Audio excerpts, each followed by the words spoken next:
দুইটি রাষ্ট্রের নাগরিকত্ব নিয়ে জনগণের পূর্ণ প্রতিনিধিত্ব করতে পারে না।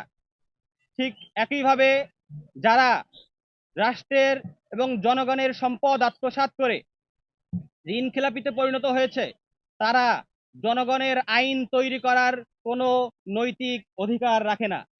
আমরা দীর্ঘ স্বৈরতান্ত্রিক শাসনের অবসান ঘটানোর পরে প্রত্যাশা করেছিলাম নির্বাচন কমিশন কঠোর আইনের প্রয়োগ এবং নৈতিক মানদণ্ডে অটল থেকে একটি সুষ্ঠু এবং নিরপেক্ষ নির্বাচন তারা উপহার দিবে।